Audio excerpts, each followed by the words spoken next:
Hello friends, ಸುಮಧುರ ಕಿಚನ್ಗೆ ಸ್ವಾಗತ.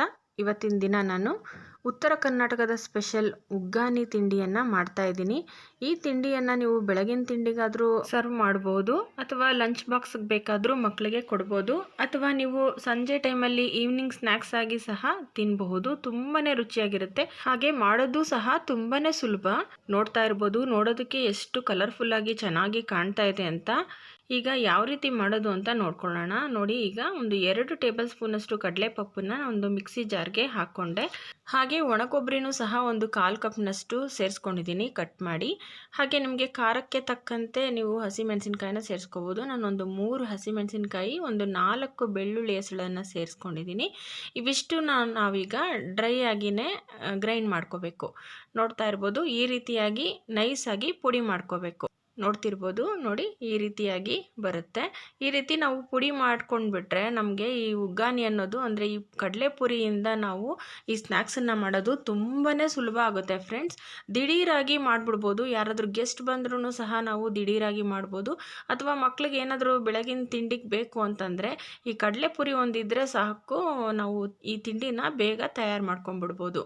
ನೋಡಿ, ಇದು ಉಪ್ಪಿನ ಪುರಿ, ಇದು ಗಟ್ಟಿ ಪುರಿ ಬರುತ್ತಲ್ಲ, ಆ ಪುರಿನ ನಾನೀಗ ಒಂದು ಬಟ್ಲಿಗೆ ಹಾಕ್ಕೊಂಡಿದ್ದೀನಿ. ಒಂದು ಅರ್ಧ kg ಪುರಿನ ನಾನು ಹಾಕ್ಕೊಂಡಿದ್ದೀನಿ. ಪುರಿ ಹಾಕಿದ ನಂತರ ಪುರಿ ಮುಳುಗುವಷ್ಟು ನೀರನ್ನು ಸೇರಿಸ್ಬಿಟ್ಟು ಒಂದೇ 1 ನಿಮಿಷ ನೆನೆಯೋದಕ್ಕೆ ಬಿಟ್ಟು ನಾವು ಆಮೇಲೆ ಕೈಯಿಂದ ನಾವು ಗಟ್ಟಿಯಾಗಿ ಹಿಂಡಿ ತಟ್ಟೆಗೆ ಹರಡ್ಕೋಬೇಕು.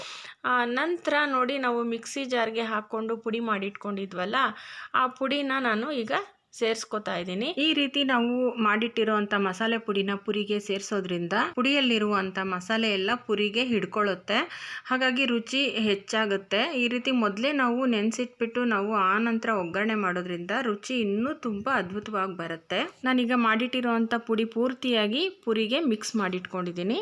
ಈ ರೀತಿಯಾಗಿ ನಾವು ಮೊದಲೇ ಮಿಕ್ಸ್ ಮಾಡಿಟ್ಕೊಂಡ್ಬಿಡ್ಬೇಕು. ಆ ನಂತರ ನಾವು ಒಗ್ಗರಣೆನ ಮಾಡ್ಕೋಬೇಕಾಗತ್ತೆ. ಈಗ ಒಗ್ಗರಣೆಗೆ ಒಂದು ಬಾಣಲೆನ ಬಿಸಿಗೆ ಇಟ್ಕೊಂಡು ಒಂದು 3 ರಿಂದ 4 ಟೇಬಲ್ ಸ್ಪೂನಷ್ಟು ಎಣ್ಣೆನ ಸೇರಿಸ್ಕೊಂಡಿದ್ದೀನಿ. ಹಾಗೆ ಅರ್ಧ ಟೇಬಲ್ ಸ್ಪೂನಷ್ಟು ಸಾಸಿವೆ, ಹಾಗೆ 1/4 ಟೇಬಲ್ ಸ್ಪೂನಷ್ಟು ಜೀರಿಗೆನ ಸೇರಿಸ್ಕೊಂಡಿದ್ದೀನಿ.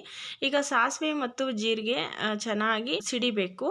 ಇದು ಸಿಡಿದ ನಂತರ ಕಡಲೆಬೇಳೆ 1 ಟೇಬಲ್ ಸ್ಪೂನಷ್ಟು, ಹಾಗೆ ಉದ್ದಿನಬೇಳೆ 1 ಟೇಬಲ್ ಸ್ಪೂನಷ್ಟು ಸೇರಿಸ್ಕೊಂಡು ಇದು ಹೊಂಬಣ್ಣಕ್ಕೆ ಬರೋವರೆಗೂ ನಾವು ಫ್ರೈ ಮಾಡ್ಕೋಬೇಕು. ನೋಡಿ, ಈಗ ಈ ರೀತಿ ಹೊಂಬಣ್ಣಕ್ಕೆ ತಿರುಗಿದ ನಂತರನೇ ನಾವು ಈರುಳ್ಳಿನ ಸೇರಿಸ್ಕೋಬೇಕು. ಯಾಕಂದರೆ ನಾವು ಈ ಒಗ್ಗರಣೆ ಮಾಡಿರೋ ಅಂಥ ತಿಂಡಿ ಅಥವಾ ಸ್ನ್ಯಾಕ್ಸ್ ಏನಾದರೂ ತಿನ್ನಬೇಕಾದ್ರೆ ಬಾಯಿಗೆ ಕುಟುಂಬ ಅಂತ ಸಿಗ್ತಾ ಇದ್ರೆ ಅದು ತುಂಬ ರುಚಿಯಾಗಿರುತ್ತೆ ಫ್ರೆಂಡ್ಸ್.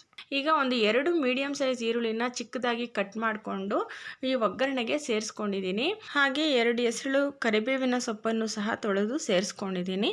ಈಗ ಇದನ್ನು ಕಡಿಮೆ ಉರಿಯಲ್ಲಿ ನಾವು ಫ್ರೈ ಮಾಡ್ಕೋಬೇಕು. ಒಂದು 3 ರಿಂದ 4 ನಿಮಿಷಗಳ ಕಾಲ ಫ್ರೈ ಮಾಡ್ಕೋಬೇಕು. ತುಂಬ ಫ್ರೈ ಮಾಡ್ಕೋಬಾರ್ದು, ಸ್ವಲ್ಪ ಮೆತ್ತಗಾಗಿರ್ಬೇಕಷ್ಟೇ.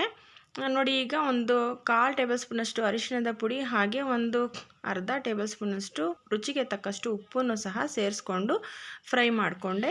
ಈಗ ಕೊನೆಯಲ್ಲಿ ಒಂದು ಚಿಕ್ಕ ನಿಂಬೆಹಣ್ಣಿನ ಗಾತ್ರದಷ್ಟು ಹುಣಸೆ ಹಣ್ಣನ್ನು ನಾನು ಕಿವುಚಿ ಇಟ್ಕೊಂಡಿದ್ದೆ. ಆ ರಸನ ಸಹ ಈ ಒಗ್ಗರಣೆಗೆ ಸೇರಿಸ್ಕೊಂಡು 1 ನಿಮಿಷ ನಾವು ಫ್ರೈ ಮಾಡ್ಕೋಬೇಕು.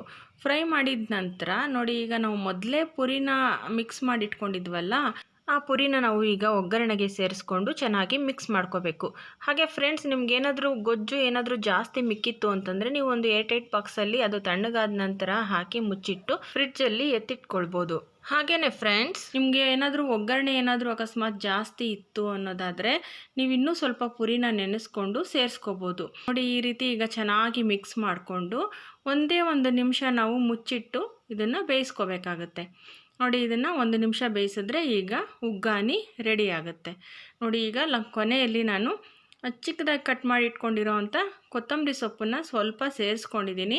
ಇದನ್ನು ಒಂದು ಸಾರಿ ತಿರುಗಿ ಕೊಟ್ಬಿಟ್ಟು ಇಳಿಸಿದ್ರೆ ಉಗ್ಗಾನಿ ರೆಡಿ. ನೋಡಿದ್ರಲ್ಲ ಫ್ರೆಂಡ್ಸ್, ಎಷ್ಟು ಸುಲಭವಾಗಿ ಬೇಗನೆ ತಯಾರು ಮಾಡ್ಕೊಳ್ಬೋದು ಅಂತ. ನೀವು ಒಂದು ಸಾರಿ ಖಂಡಿತವಾಗ್ಲೂ ಮಾಡ್ಕೊಂಡು ನೋಡಿ, ತುಂಬ ರುಚಿಯಾಗಿತ್ತು. ಎಲ್ಲರೂ ಇಷ್ಟಪಟ್ಟು ತಿಂತಾರೆ. ವಯಸ್ಸಾದವರಿಂದ ಹಿಡಿದು ಎಲ್ಲರೂ ತಿನ್ಬೋದು. ಮೆತ್ತಗೂ ಇರುತ್ತೆ, ರುಚಿಯಾಗೂ ಇರುತ್ತೆ. ಈ ಚಳಿಗಾಲದಲ್ಲಿ ಚಳಿಗೆ ಬಿಸಿ ಬಿಸಿಯಾಗಿ ಯಾರಾದರೂ ಏನಾದರೂ ಬೇಕು ಅಂತಾರಲ್ಲ, ಅಂಥವ್ರಿಗೂ ಸಹ ಇದನ್ನು ಮಾಡಿಕೊಡ್ಬೋದು. ಒಂದು ಸಾರಿನಾದರೂ ನೀವು ಟ್ರೈ ಮಾಡಿ ನೋಡಿ ನಾನೀಗ ಸರ್ವಿಂಗ್ ಪ್ಲೇಟ್ಗೆ ಸರ್ವ್ ಮಾಡಿದ್ದೀನಿ. ಈ ರೀತಿ ನಾವು ತಿನ್ನೋದಕ್ಕೆ ಕೊಡಬೇಕಾದ್ರೆ ಸ್ವಲ್ಪ ಕೊತ್ತಂಬರಿ ಸೊಪ್ಪನ್ನು ಸಹ ನಾನು ಹಾಕಿದ್ದೀನಿ. ಹಾಗೆ ಸ್ವಲ್ಪ ಸೇವನ್ನು ಸಹ ಹಾಕ್ಕೊಂಡಿದ್ದೀನಿ. ಈ ಖಾರ ಸೇವು ಬರುತ್ತಲ್ಲ, ಅದನ್ನು ಹಾಕಿ ಕೊಟ್ಟರೆ ಮಕ್ಕಳು ತುಂಬ ಇಷ್ಟಪಟ್ಟು ತಿಂತಾರೆ. ತಿನ್ನೋದಕ್ಕೂ ಸಹ ರುಚಿಯಾಗಿರುತ್ತೆ. ನೋಡಿದ್ರಲ್ಲ ಫ್ರೆಂಡ್ಸ್, ಎಷ್ಟು ಸುಲಭವಾಗಿ ಆಯಿತು ಅಂತ. ಖಂಡಿತವಾಗ್ಲೂ ನಿಮಗೆ ಈ ರೆಸಿಪಿ ಇಷ್ಟ ಆಗಿದೆ ಅನ್ಕೋತೀನಿ. ಈ ರೆಸಿಪಿ ನಿಮಗೆ ಖಂಡಿತವಾಗ್ಲೂ ಇಷ್ಟ ಆಗಿದ್ರೆ ನಿಮ್ಮ ಫ್ರೆಂಡ್ಸ್ಗಳಿಗೆ ಶೇರ್ ಮಾಡಿ, ಲೈಕ್ ಮಾಡಿ, ಕಮೆಂಟ್ ಮಾಡಿ. ಹಾಗೆ ನಮ್ಮ ಚಾನಲ್ಗೆ ಸಬ್ಸ್ಕ್ರೈಬ್ ಆಗೋದನ್ನು ಮರಿಬೇಡಿ ಫ್ರೆಂಡ್ಸ್. ಹಾಗೆ ಮತ್ತೊಂದು ಹೊಸ ವಿಡಿಯೋದಲ್ಲಿ ಹೊಸ ರೆಸಿಪಿಯೊಂದಿಗೆ ನಾನು ನಿಮ್ಮನ್ನು ಭೇಟಿ ಮಾಡ್ತೀನಿ. ಅಲ್ಲಿವರೆಗೂ ಈ ವಿಡಿಯೋ ನೋಡಿದ ಸಮಸ್ತ ವೀಕ್ಷಕರಿಗೂ ಧನ್ಯವಾದಗಳು.